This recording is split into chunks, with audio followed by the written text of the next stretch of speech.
Hello everyone. इस video में हम बात करने वाले हैं मल्टी बैगर स्टॉक्स कैसे आइडेंटिफाई करें। तो हम सब लोगों का ये एस्पिरेशन हमेशा रहता है कि 10-20% गेन तो अच्छा है, बट किस तरीके से हम मल्टी बैगर मतलब अपने पैसे को 2 गुना, 5 गुना, 10 गुना, 100 गुना कैसे अचीव करें। और इस वीडियो में मैं आपको ये बताने वाला हूं कि आपको किस तरीके से मल्टी बैगर स्टॉक्स फाइंड करने के लिए अप्रोच करना चाहिए। तो इस वीडियो को एंड तक देखना, नॉलेजेबल होने वाली है और अपने नोट्स भी बना के रख लेना। ठीक है, तो स्टार्ट करते हैं। तो मल्टी बैगर स्टॉक्स में आपको 3 चीज़ों का बिल्कुल ध्यान रखना है। सबसे पहली चीज़ मैं यहाँ लिख रहा हूँ, सबसे पहली चीज़ होती है मैक्रो, राइट।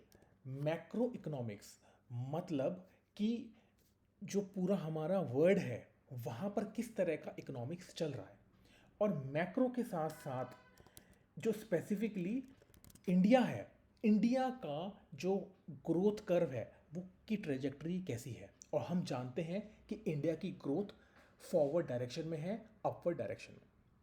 सेकंड चीज सबसे इंपॉर्टेंट है वो है फंडामेंटल्स, राइट। कि जो कंपनी है उसके फंडामेंटल्स, उसके फाइनेंशियल्स, उसकी जो ग्रोथ स्टोरी है वो कैसी है। और जो थर्ड चीज़ है वो है टेक्निकल्स, जो कि हम अपनी वीडियोस में बहुत अच्छे से बात हमेशा करते हैं। तो ये 3 चीज़ को आप ध्यान में रखिए, हम इन्हीं 3 चीज़ को लेके आगे बढ़ेंगे। तो मैं आपको एक एग्जाम्पल के साथ स्टार्ट करता हूँ। सबसे पहला एग्जाम्पल मैं आपको सामने ही मैंने शो कर रखा है, वो है आइशर मोटर्स का, राइट। अगर आप, मैंने ये मंथली चार्ट ओपन कर रखा है, और अगर मैं आपको आयशा मोटर्स के रिटर्न दिखाऊं तो इसके रिटर्न निकल के आएंगे 42 times with in last 15 years. और अगर मैं इसको लास्ट 10 ईयर भी कर लूँ, 2015 से अगर मैं इसको आगे कर लूँ तो ये आएंगे 10 टाइम्स, राइट। तो जितना अर्ली आपने स्टॉक को पिक करा है उतने ही ज़्यादा आपके मल्टी बैगर स्टॉक्स बनने के ज़्यादा चांसेस हैं। ये तो हम लोगों को पता ही है, राइट। अब एक एक चीज करके चलते हैं, राइट। मैक्रो हमें तो पता है कि इंडिया ग्रो करता ही रहेगा फ्यूचर में। अब हमें फाइंड आउट करना है वो सेक्टर, वो थीम जहां पर फंडामेंटल्स और टेलविंड उसके साथ हो। लेट्स से आयशर मोटर्स की अगर हम बात करते हैं तो let's say Eicher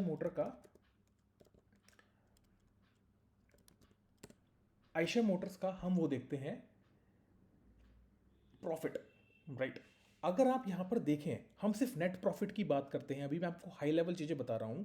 Ayesha Motors की अगर हम बात करते हैं और उसका नेट प्रॉफिट देखते हैं तो 525 करोड़ से लेकर 447 मीन्स 4734, रफली 9 टाइम्स, इससे ज़्यादा 9.5 टाइम्स ज़्यादा इसने अपना प्रॉफिट कर दिया है पिछले 10 सालों के अंदर। तो जो स्टॉक प्राइस होता है वो कैसे ग्रो करता है, वो 2 चीज़ों से ग्रो करता है। जो उसका प्राइस है स्टॉक का, वो 2 चीज़ों पे डिपेंड करता है। एक उसका ईपीएस, अर्निंग पर शेयर, और दूसरा उसका पी, राइट। तो पहला चीज ईपीएस क्या है, अर्निंग पर शेयर, मतलब जो वो प्रॉफिट कंपनी जनरेट कर रही है, मतलब जो एक्चुअल उसका प्रॉफिट जनरेट हो रहा है कंपनी का, वो होता है ईपीएस। और पीई, पीई होता है उसका परसेप्शन, मतलब लोगों को कितना लगता है कि ये स्टॉक अच्छा है और फ्यूचर में ग्रो करेगा।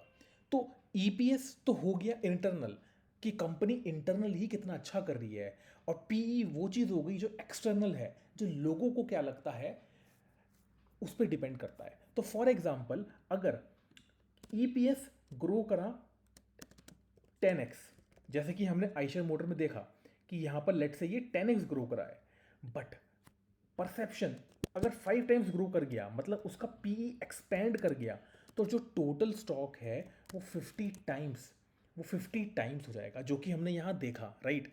अगर मैं इसको थोड़ा सा पीछे कर दूं तो यहाँ पर आपको दिख जाएगा कि ये यहाँ पर 50 टाइम्स, 60 टाइम्स यहाँ पर हो गया है, राइट।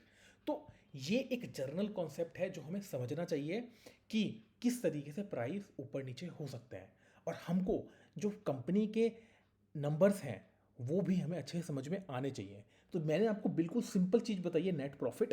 इसके अलावा और बहुत सारी चीज़ें होती हैं जो हम आगे वीडियोज़ में समझ सकते हैं फाइनेंशियल्स के बारे में। ठीक है, तो एक एग्जांपल हो गया आयशा मोटर का। अब यहाँ पर और भी चीज़ें हैं, जैसे टेक्निकल की मैं बात कर रहा था, फंडामेंटल हमने देख लिया। अब मैं टेक्निकल की अगर बात करूँ तो टेक्निकल में अगर आप यहाँ नोटिस करेंगे, राइट, कि किस तरीके से, जैसे एक एग्जांपल जो हमारा प्यारा है कप विद हैंडल, वो अगर मैंने कप विद हैंडल यहाँ पे मंथली टाइम फ्रेम मैंने सिलेक्ट कर रखा है, अगर मैं मंथली टाइम फ्रेम पे इसको देखता हूँ तो मेरा इसने 57% गेन करके दे दिया। बट अगर आपको मल्टी बैगर स्टॉक चाहिए तो आपके पास करेज होना चाहिए उस स्टॉक को होल्ड करने के लिए। आपको उस कंपनी के इन एंड आउट्स पूरी फंक्शनिंग आपको पता होनी चाहिए। अब जैसे कि मैं अगर आयशा मोटर्स की बात करूं तो आयशा मोटर्स का जो बिजनेस था, राइट, वो एक एस्पिरेशनल प्रोडक्ट था जो कि थी बुलेट मोटरसाइकिल, राइट, जिसने उसका जो वॉल्वो बस का प्रीवियस डिवीजन था उसको आउट परफॉर्म कर दिया, राइट। और तो आपको ये समझना बहुत ज़रूरी है कि क्या बिजनेस मॉडल है, राइट, क्या वो प्रोडक्ट एस्पिरेशनल है, क्या उसका नॉर्मल प्रोडक्ट है, और उसके बेस पे आपको उसके फाइनेंशियल्स पूरे ट्रैक करने होंगे, तभी आप उसको आइडेंटिफाई कर पाएंगे, राइट। प्लस टेक्निकल इंडिकेटर्स मैंने बताया, जैसे आप इसको और क्या कर सकते हैं, राइट। आप फाइनेंशियल्स देख रहे हैं, आपने उसके टेलविंड आपने देख लिया, आपने मैक्रो देख लिया, राइट। और टेक्निकल में आप और देख सकते हैं, आप आरएसआई दिख सकते हैं। अगर मैं लेट से आरएसआई लगा दूं यहाँ पर, तो आपको आरएसआई में भी दिख जाएगा कि रिलेटिव स्ट्रेंथ कहाँ पर आ रही है, राइट। तो जब भी रिलेटिव स्ट्रेंथ ये 60 के ऊपर जाए तो यहाँ पर आपको गुंजाइश ज़्यादा हो जाती है इसको मल्टीपैगर बनने की, राइट। तो यहाँ के बाद अगर आप नोटिस करेंगे, यहाँ के बाद भी 60 के ऊपर गया, राइट, फिर नीचे आ गया, फिर यहाँ फिर से ऊपर गया, फिर नीचे आ गया, राइट। तो जहाँ पर इसके फाइनेंशियल्स एक्चुअली में ग्रो कर रहे हैं, तो हमारे पास जो फाइनेंशियल की इंफॉर्मेशन थी वो इंफॉर्मेशन अवेलेबल थी 2013 से, राइट। तो अगर मैं 2013 के आसपास देखूँ अभी फ़िलहाल के लिए, तो ये हमेशा 60 के ऊपर ही इसका आरएसआई रहा है, राइट। बट आरएसआई एक अच्छी चीज़ है समझने की, बट उससे पहले आपको जाना पड़ेगा इसके फंडामेंटल्स पे। फंडामेंटल्स चेक करना बहुत ज़रूरी है।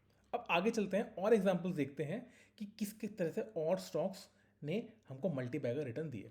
अगला आता है अनंत राज। ये अनंत राज रिसेंट का ही एक मल्टी बैगर एग्जाम्पल है, राइट। तो अनंत राज अगर आप जानते हो, ये एक इंडस्ट्री टेलविंड के वजह से चला है, राइट। ये डेटा सेंटर्स में काम करता है और गवर्नमेंट के रेगुलेशन की वजह से इसमें सिग्निफिकेंट ग्रोथ आई है। तो उसी की वजह से अगर आप ये नोटिस करेंगे, इसका स्टॉक अगर आप यहाँ से मेजर करेंगे तो इसका स्टॉक यहाँ से 9 टाइम्स हो गया है। मतलब विद इन 3 ईयर्स ये स्टॉक ने 9 टाइम्स का, आपने अगर 1 लाख इन्वेस्ट करा होता तो वो 9 लाख बन जाते, 1 करोड़ करे होते तो 9 करोड़ बन जाते। तो इतना तगड़ा गेन यहाँ पर पॉसिबल है, राइट। प्लस यहाँ पर मैं आपको अगर टेक्निकल भी दिखाऊं तो यहाँ पर एक हमारा ब्रेकआउट होता हुआ यहाँ पर हमें नज़र आ रहा है क्लियरली। अगर आप देख पा रहे हैं तो ये हमारा कप विद हैंडल पैटर्न ही है और यहाँ पर ब्रेकआउट हुआ है, राइट। बट जैसा कि मैंने पहले कहा, अगर आप सिर्फ टेक्निकल के बेस पे चलेंगे तो यहाँ पर इसने आपको 100% 90% गेन दे के यहाँ से आपको एग्जिट करा दिया। बट आपको इसके फाइनेंशियल्स भी कंटिन्यूसली देखने हैं। अनंत राज का अगर मैं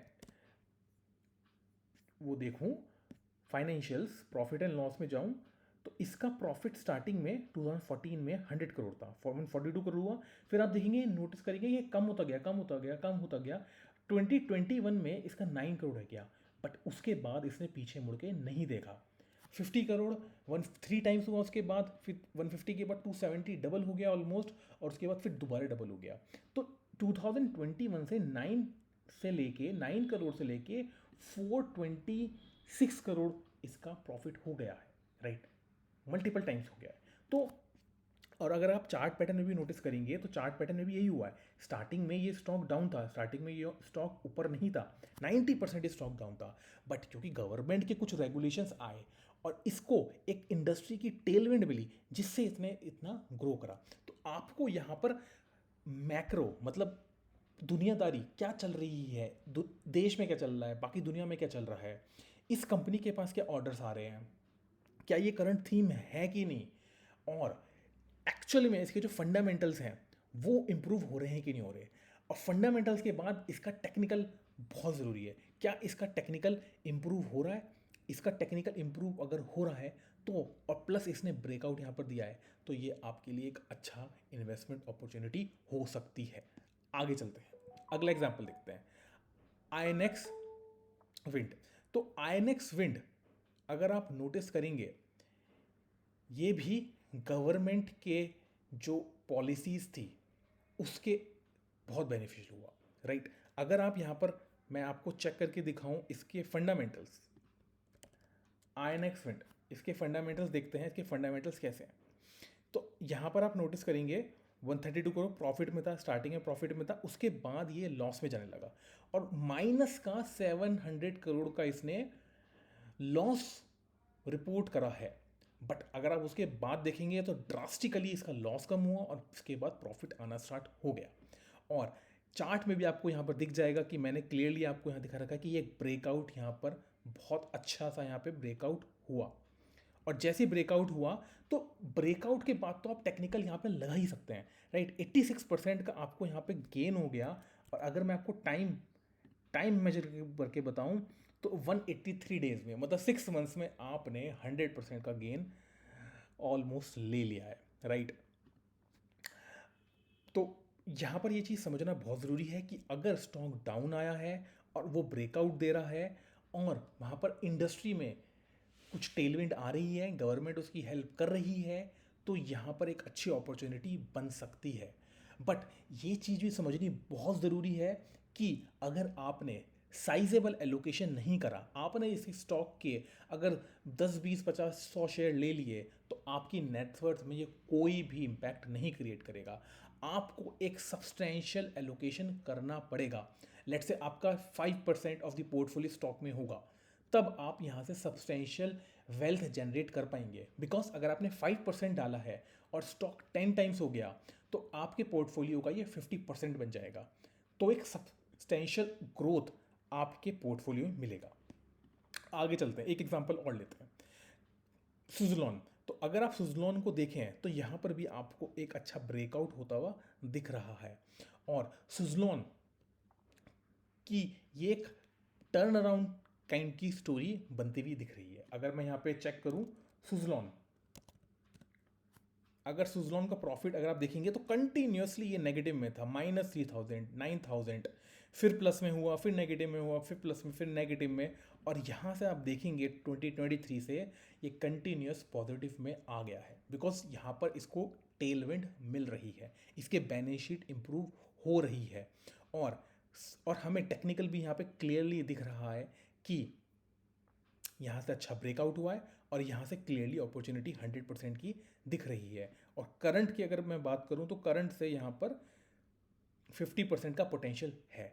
बट यहाँ पर आपको कंपनीज में थोड़ा डिग डाइव करना पड़ेगा। जो टर्न अराउंड कंपनीज हैं उनको आपको डिग करना पड़ेगा कि एग्जैक्टली क्या चेंजेस हो रहे हैं, फंडामेंटल्स क्यों इंप्रूव कर रहे हैं और आगे आने वाले टाइम में क्यों इंप्रूव करते रहेंगे, राइट। ये समझना बहुत ज़रूरी है।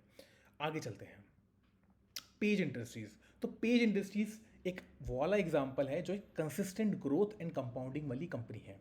ये भी मल्टी बैगर बनती हैं। अगर मैं आपको इसको दिखाऊं तो अगर इसका करंट प्राइस लेंगे तो 14 टाइम्स ये स्टॉक हो चुका है पिछले 13 साल में, राइट। अगर मैं पेज इंडस्ट्रीज़ की बात करूं तो पेज इंडस्ट्रीज़ के प्रॉफिट एंड लॉस आप क्लियरली देख सकते हैं।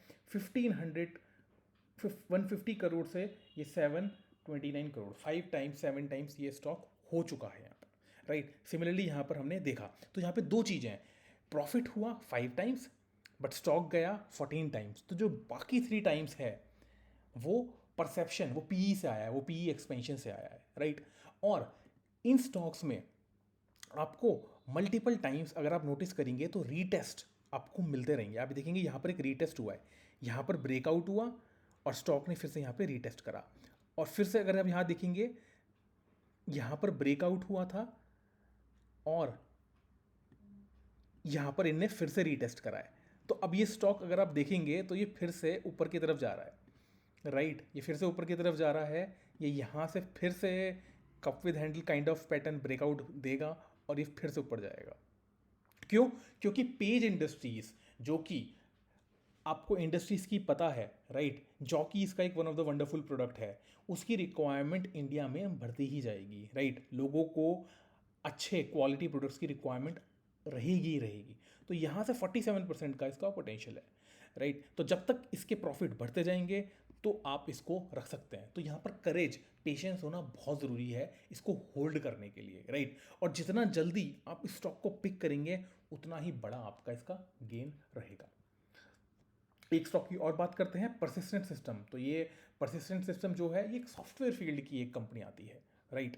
और ये एआई में काफ़ी बिग कर रही है, राइट। अगर आप इसके फंडामेंटल्स देखेंगे, परसिस्टेंट सिस्टम्स, इसके प्रॉफिट एंड लॉस में जाते हैं, देखते हैं क्या है। तो 249 करोड़ का इसका 2014 में इसका प्रॉफिट था और आज इसका 1400, मतलब 4.5 टाइम्स से ज़्यादा, right. Sorry, it is close to 6 and 7 times, right, 6 times ये हो चुका है। और यहाँ पर अगर मैं आपको दिखाऊं तो कितना परसेंट इसने गेन दिया है, कितने बैगर ये बनाए, 13-14 बैगर ये बन चुका है। तो 7 टाइम्स तो इसने प्रॉफिट दिया और 2 टाइम्स इसका पीई एक्सपेंशन हो गया, राइट। तो 7 टाइम्स इसलिए ये 14 टाइम्स इसलिए ये मल्टीपैगर बन गया। और यहाँ पर भी टेक्निकल हमें क्लियरली दिख रहा है, जैसा कि मैंने आपको यहाँ चार्ट में मैं दिखा पा रहा हूँ। तो यहाँ पर इसने ब्रेकआउट दिया, इस पॉइंट पे इसने यहाँ पर ये ब्रेकआउट दिया था। टेक्निकल के बेस पे आप रखते तो आप 50-60% पे लेके से छोड़ देते, बट अगर आपकी इसकी जर्नी पूरी एक्सप्लोर करते तो ये पूरा का पूरा गेन आपका हो सकता था। ये पूरा का पूरा गेन यहाँ पर आपको 15 टाइम्स अच्छा मिल सकता था। बट आपको पेशेंस रखना है, करेज रखना है, आपके पास आपके बैली में वो फायर होनी चाहिए, तभी आप इस तरह की कंपनीज को आप होल्ड कर पाएंगे, राइट। आपके पास वो करेज होना चाहिए। अब ऐसे बहुत एग्जांपल्स हैं, राइट, ऐसे मैं बहुत एग्जांपल दिखा सकता हूँ जिन्होंने मल्टी बैगर जो स्टॉक बने हैं और उनके कंसिस्टेंटली प्रॉफिट कैसे ग्रो करे हैं और वो गवर्नमेंट की पॉलिसीज़ और इंडस्ट्री टेलविंड से कैसे हेल्प करें। ये वीडियो और बहुत लंबा हो सकता है, बट हाँ, मैंने आपको जो इंपॉर्टेंट चीज़ें हैं, macro, fundamental, technical, EPS, PE expansion, मैंने बहुत सारी टर्मिनोलॉजी यहाँ पर यूज़ करी है। अगर आपको इनमें से कुछ भी डाउट है तो डेफिनेटली आप मुझे रीच आउट करिए, मैं आपकी हेल्प करने का बिल्कुल ट्राई करूँगा। और अगर आप मुझसे सीखना चाहते हैं, राइट, तो आप कमेंट सेक्शन में लिखिए आई वॉन्ट टू लर्न, मैं आपको कनेक्ट करने का ट्राई करूँगा। ठीक है, मिलते हैं अगली वीडियो में। Till then, bye bye.